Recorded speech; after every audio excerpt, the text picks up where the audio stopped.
Vamos a orar, mis hermanos. Te damos las gracias, Señor, porque has sido bueno. Porque cuando consideramos un aniversario más de una iglesia, Señor, es pensar en tu gracia, en tu bondad, en tu fidelidad, Señor. Pero también recordar lo que como iglesia debemos hacer. ¿Qué es lo que tú esperas que tu iglesia haga, mi Dios? Te damos gracias solo a ti, porque han sido 47 años, Señor, en los que eres tú quien has sostenido esta iglesia. En los que, Señor, has mostrado bondad, has mostrado, Señor, tu bendición en cada momento. Y como toda iglesia, en toda dificultad también, tú, Señor, has salido a defender a tu iglesia. Así que hoy nos reunimos para tributarte a ti la gloria, la adoración y la gratitud solamente a ti. Y de esta forma también honrarte a través de tu palabra, Señor, al recibirla, al escucharla, al creerla, mi Dios, y al obedecerla. Así que te rogamos que hables a nuestro corazón, Señor, en el nombre de Cristo Jesús. Amén.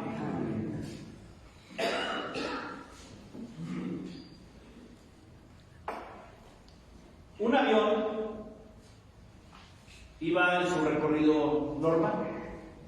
Comenzó en el aeropuerto de salida, pero a la mitad, hermanos, de su viaje empezó a haber dificultades. Y empezó a haber turbulencia terrible, el avión se tambaleaba, se movía, la gente adentro del avión se preocupaba, sacaban los cinturones de seguridad, todo lo que el protocolo de protección tiene que hacer en el avión, y todos iban aterrados, todos iban atemorizados. Sin embargo, algo había interesante.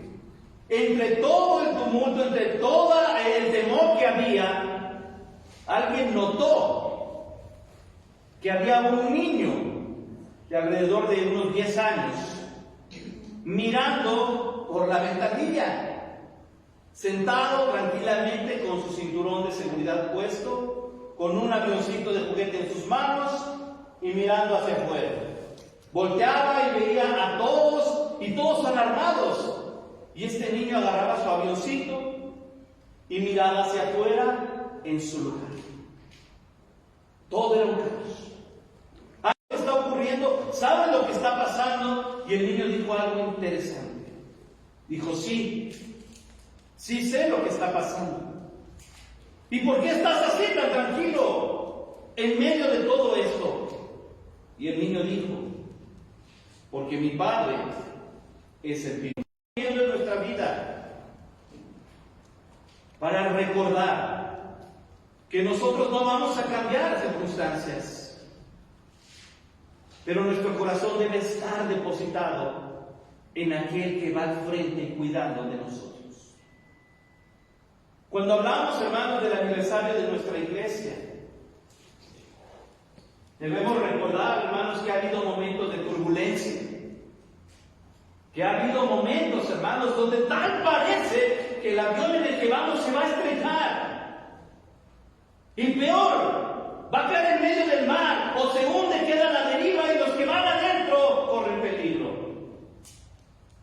Sin embargo, hermanos, el que va al frente, el que tiene el control en sus manos, ha dado promesas de cuidar y de amar a su iglesia. Y hermanos, le puedo asegurar que Dios ama más esta iglesia de lo que la amamos nosotros. La prueba de ello, 47 años. Ha sido porque Dios es bueno, hermanos. Ha sido porque Dios es fiel.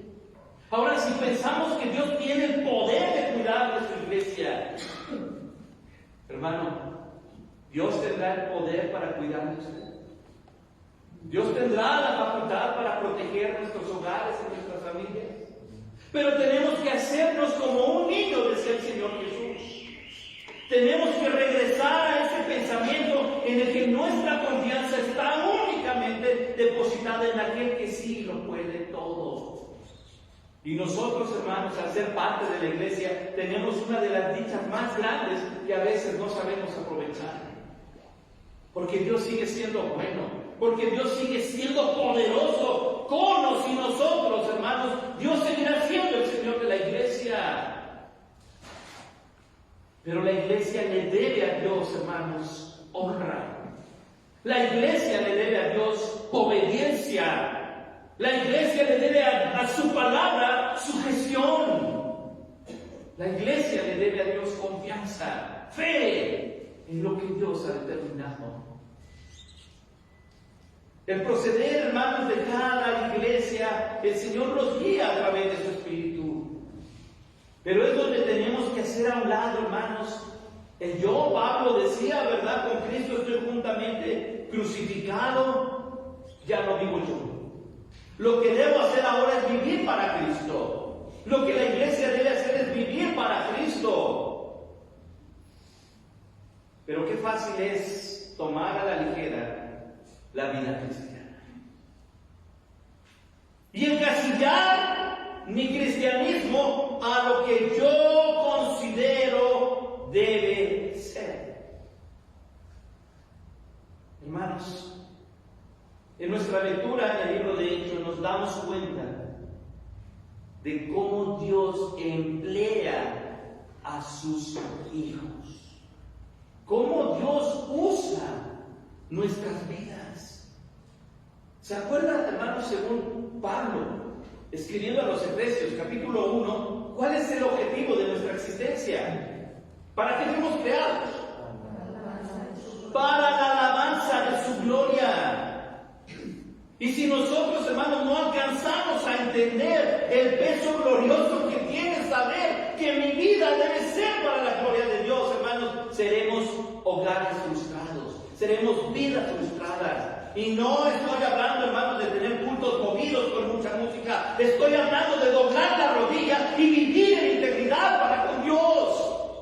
De vivir, hermanos, dando gracias todos los días por aquel que está junto a mí sentado hoy. De orar por aquellos que tienen, hermanos, necesidad, crisis, dolor, enfermedad. Yo no sé, hermanos, cuántos de nosotros nos ha tocado salir con el corazón aquí en la mano al ir el día que nos corresponde en el proyecto de Lucas 4 y ver hombres, hermanos, aunque sí comentamos que le puedo asegurar, si nos encontráramos en el mercado, si nos encontráramos en la calle, no salíamos del lado, pero Dios nos ha llevado allá y de repente se sientan con una sonrisa para que les hablemos de Jesucristo. Dios tiene, hermanos, el objetivo de que su iglesia les sirva. Ahora miren lo que tenemos aquí. Número 1, versículo 1, aquí para seguir con la mirada puesta en Cristo.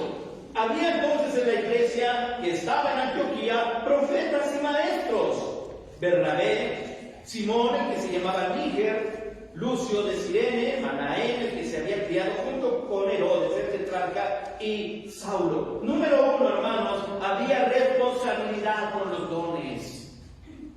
Había un desarrollo de cada integrante, hermanos, haciendo algo por la iglesia.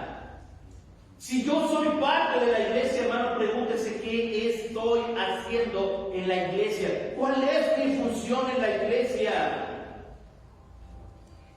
Ahora nos dice algo interesante de la iglesia de Antioquía, hermanos. La iglesia de Antioquía se formó, no fue Pablo, hermanos, el que la estableció, ni Pedro. Hermanos, estos hermanos en Antioquía salieron una vez que se dio el asesinato de Esteban de Jerusalén. Salieron huyendo y llegaron a Antioquía. Y como ya eran cristianos, comenzaron a trabajar. Y como comenzaron a trabajar, los apóstoles en Jerusalén oyeron: en Antioquía hay una iglesia, necesitamos enviar a alguien. ¿Saben a quién enviaron? ¿A quién enviaron? A Bernabé. A Bernabé. Un hombre, hermano, hermanos, que ni siquiera se llamaba Bernabé, ¿se acuerdan? Bernabé no era su nombre. ¿Cómo? José. Se llamaba José.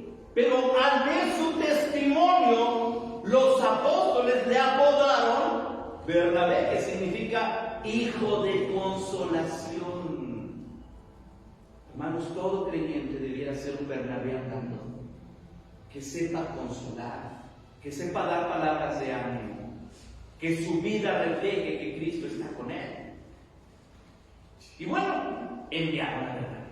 Bernabé llegó, vio a la iglesia y Bernabé dijo: no voy a poder yo solo, necesito ayuda en una iglesia. Hermanos, y Dios da dones. ¿Y sabe en quién pensó Bernabé? Y así fue a ver a Saulo. En ese entonces todavía Saulo, para nosotros hoy en día el apóstol Pablo. Y fue por él y le dijo: ¿sabes qué? Échame la mano. Vamos a trabajar en la iglesia. Vamos a trabajar juntos. Vamos a hacer algo por este grupo de hermanos. Y regresaron los dos hermanos y empezaron a trabajar al punto de que este lugar, Antioquía, la iglesia de Antioquía, hermanos, tuvo el privilegio, fíjense bien, de ser el primer lugar, la primera iglesia donde se les llamó cristianos a los seguidores de Jesús. Antes no se les llamaba cristianos. Y decimos, ¿verdad? La verdad es que fue una sátira, una manera de burla, para decir: mira, ahí van todos los que quieren ser como Cristos. Son Cristos chiquitos, son cristitos. Eso significa cristiano. Hermanos, pero si lo vemos en la perspectiva de la iglesia, la real, ellos se ganaron el derecho de ser llamados cristianos. Ahora, ¿sabe cuál es la parte triste? Cuando los cristianos de hoy no reflejamos que Cristo sea nuestro. Pues ellos lo hicieron. Ellos trabajaron, ellos se empeñaron en hacer la voluntad de Dios pese a lo que ya habían visto. Sí, salieron huyendo. Dios los llevó a ese lugar con un objetivo. Y sabe, Antioquía, la iglesia de Antioquía se convirtió en la sede, el cuartel central, la base de la obra misionera del apóstol Pablo. Cuando ellos salieron de Jerusalén, hermanos, ellos iban con temor. Ellos iban huyendo porque estaban matando cristianos. No es malo tener temor, hermanos. La fe no está peleada con la prudencia. Salieron. Pero ahí donde llegaron, hermanos, dieron fruto. Ahí donde Dios permitió que llegaran, comenzaron a trabajar. Allí, dice entonces, hermanos, que en esta iglesia había profetas y maestros. Ahora recordemos, el don de la profecía no tiene nada que ver con ver el futuro ni ser adivino. Así que no, es que hay un profeta, una hermana que es profeta y se levanta y dice: hermano, yo soñé que usted, no le crea. A lo mejor comió de más y tuvo pesadillas y ya me quiere echar a mí la culpa, ¿verdad? No. ¿Cuál es el ministerio de la profecía entonces? La predicación. Ese era el objetivo. Si usted ve, hermanos, todo el ministerio profético en el Antiguo Testamento, el 90% de la predicación consistía en decir: Dios dijo esto. Ahora, aquí tenemos lo que Dios ha dicho. Entonces, lo que nos hace falta, hermanos, no es que llegue un intérprete y me diga: pastor, interpréteme mi sueño porque soñé que venía un dragón que tenía cuerno de rinoceronte, ¿verdad? Y en lugar de echar fuego, echaba palomitas. Explíqueme usted. No, eso no es. Había en la iglesia de Antioquía gente que conocía la Escritura, por eso predicaba. Yo sé, hermanos, si usted ha predicado alguna vez, sabe lo complicado que es el trabajo espiritual que lleva a sentarse, hincarse, orar y decirle a Dios: Señor, no permitas que yo diga una herejía, no permitas que yo vaya en contra de lo que está en tu palabra, porque es peligroso. Entonces, no había un predicador, había muchos. Y para ser predicador, hermanos, se requiere conocimiento de la voluntad de Dios. Así que era una iglesia que estaba familiarizada con la palabra de Dios. Pero había también, aparte de profetas, había maestros. Había quien enseñaba a los demás en una manera más didáctica. Esto que estamos viendo ahorita es una predicación, pero usted no participa, usted escucha y me hace así, que yo espero que no nomás me esté dando el avionazo o se esté cabeceando en el sueño, ¿verdad? Pero en un maestro, hermanos, emplea su tiempo específico de preparación para poder interactuar con aquel que le está escuchando. Entonces había maestros, había profetas. Esto solo nos llega a una conclusión, hermanos. Había gente que tenía comunión con Dios, gente que sabía, en su corazón estaba convencida de para qué estaba en la iglesia. No solamente estaba sentada conformada, bueno, hay quien predique, hay quien enseñe, hay quien toque, hay quien dirija, hay quien mueva los aparatos, que bueno, voy a llegar cuando empiece el culto, cuando empiece la predicación. Hermanos, esta iglesia no tenía eso. Esta iglesia estaba llena de gente que sabía servir. Esta gente estaba llena de gente que le gustaba servir. Si no, no tendríamos ahí la sede más grande de la obra misionera en todos los tiempos. Había dones, había responsabilidad por sus dones. Nos da la lista, estaba Bernabé, Simón, Lucio, Manaén y Saulo. Por lo menos ellos, hermanos, estaban al frente. Pero era una iglesia, hermanos, que se deleitaba leyendo, orando y en comunión. Eso fortalece mucho la vida espiritual. Hermanos, tenemos 47 años como iglesia. Para mí, de manera personal, hermanos, Dios me ha bendecido con 7 años. Pronto, en abril, cumplir 7 años en esta iglesia. Y creo que Dios ha sido bueno. Ahora, de 7 años para allá, 40 años hacia atrás, hermanos, les puedo asegurar que Dios sigue siendo bueno. ¿Qué queremos nosotros para mirar en la iglesia? ¿Seremos fieles, hermanos? Vamos a pasar, hermanos, bolsas de aire, como le llaman en los aviones, turbulencia muchas veces. Pero quédense en paz. El piloto es nuestro Padre. Así que yo voy a confiar y hacer lo que el Señor me ha confiado que yo haga. ¿Cuáles son sus dones? No sé cuáles son mis dones. Bueno, entonces hay que trabajar, hay que involucrarse, hay que servir para poder descubrir qué forma tiene Dios en su gran inmensidad de pensamiento para que yo le sirva. No se cruce de brazos. Está en la iglesia, entonces sea parte del servicio en la iglesia. Segundo, dice, ministrando estos al Señor y ayunando, dijo el Espíritu Santo, apartadme a Bernabé y a Saulo para la obra que los he llamado. Número 2, encontramos disposición y obediencia. Disposición y obediencia, hermanos. Dios dio a esta iglesia, pero ¿qué hacían qué hacía esta iglesia? ¿Qué hacían estos varones? Dice, ministrando estos al Señor. Tenían un don determinado, tenían un ministerio determinado y a eso se dedicaban. Hacían su parte dentro de la iglesia y ¿sabe qué? De repente en el trabajo, durante su ministración, hermanos, Dios les reveló su voluntad. Problema cuando alguien me dice, pastor, es que no sé cuál sea la voluntad de Dios para mi vida. Cuando alguien me dice eso, yo estoy convencido totalmente de que no ora ni lee la Biblia y que es intermitente en la iglesia. Porque no estamos familiarizados con todo lo que Dios pudiera revelarnos a nosotros. Y aquí está, no necesariamente tiene que ser la Biblia. Gerson Hernández de Garza Salamanca en el 2018, no lo dice así. Pero Dios nos mostró, y díganme si no, hermanos, a ustedes, cuando estaban en la comisión, pastor, nos reveló a nosotros también esa convicción. Le decía yo a mi esposa, yo siento aquí en mi corazón que el Señor nos va a dejar aquí. No lo sé, vamos a hablarlo. Yo no sé ustedes, hermanos, les tocó vivir del otro lado, pero el Señor nos dio a tomar una decisión así.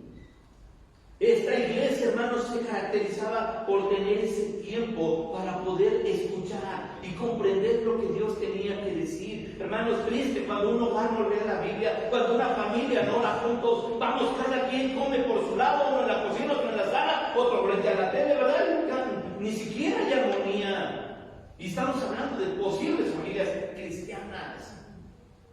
No podemos, hermanos, nosotros continuar hablando así. El mundo está actuando y está trabajando. Y está engañando gente, y está engañando jóvenes, y está engañando señoritas. Hermanos, mis hijos tienen 11 años. Yo tengo temor de que cuando se me vayan a la universidad y comiencen a estudiar y les pongan filosofía, me regresen pensando otras cosas. Y diciendo, no, creo que está bien que 2 hombres se casen. Es lo que dice. O sea, ¿cuánto no ha pasado? Es lo que está pasando. No es nuevo, no es nuevo. Desde la Biblia, ya en el Antiguo Testamento, existía este pecado. Pero lo que no queremos, hermanos, es que se siga difuminando más y más, haciéndose clarito como ya parte de. Cuando se habla de difuminar en un dibujo, usted sabe que se borra la línea para que no se marque y se vea que apenas se está haciendo parte de. Y eso está pasando en las iglesias, en la sociedad y saben las familias cristianas. Hermanos, no dejemos de orar, no dejemos de ser parte de una iglesia, hermanos, fortalece mucho. No hay nada más grandioso, hermanos, que entre nosotros, hermanos, en la iglesia, poder saber y escuchar, hermano, estoy orando por ti. De verdad que esto es un regalo, no sé cuánto lo vemos, pero es una forma en la que Dios nos está diciendo: te amo y te estoy cuidando. ¿Por qué? Porque hay 3, 4, 5, 1 que está orando por ti. Así que no tome a la ligera serie y le dice: oye, hermano, que Dios nos dé otros 47 años, yo voy a orar por ti. O estoy orando por ti. Pero es importante, hermanos, porque aquí la palabra de Dios le dice específicamente a ellos: apartadme a Bernabé y a Saulo para la obra que los he llamado. Así que, ¿quién tenía que estar enterado de esto? Bernabé, Saulo, el liderazgo y la iglesia. Así que entre todos entendieron: Dios está hablando a nuestra iglesia. Hermano, ¿usted cree que Dios nos sigue hablando hoy en día? Sí. Ahora, ¿cómo estamos reaccionando cuando Dios nos habla? ¿Por qué? Porque a veces, mis hermanos, en la predicación, yo me puedo, de verdad, hermanos, se lo aseguro con toda transparencia, nunca me pongo a estar pensando a la hora de hacer mi sermón, ¿verdad? Esto se lo voy a decir, porque está mi hermana María Flores, que es para mi hermana María. Luego está mi hermana Flor, esto nunca. Mi hermano se ríe, ¿verdad? No son testimonios ni nada, pero de verdad, cuando recibimos la palabra de Dios, aquel que tiene oído para oír sabe que esta palabra es para mí. Porque el pastor no vive conmigo, hermano. Yo no ando con una camarita detrás escondido de los carros. Ya lo vi al hermano, ya vi a la hermana. No. Así que si de repente a su mente llega, alguien le dijo al pastor, ¿quién cree que me dijo? El Espíritu Santo. Esto tienes que decirlo, porque la iglesia necesita escuchar. Y a veces en mi corazón sí dudo, y si lo digo y si se enoja, y si se lo digo y se molesta. Hermanos, pero algo que me ha enseñado a mí el Señor es esto: si el Espíritu Santo está trabajando en su iglesia, la iglesia tenemos que tener la madurez para decir: ok, lo entiendo, así lo haré. Imagínense entonces a Bernabé y a Saulo diciendo: ¿por qué? Que voten todos a ver si de veras es que yo estoy llamado. Hermanos, la iglesia completa estaba convencida de que Dios iba a usar a determinado hermano. La iglesia estaba convencida de que estos hermanos iban a salir de la iglesia, hermanos. Así que no hubo una discrepancia.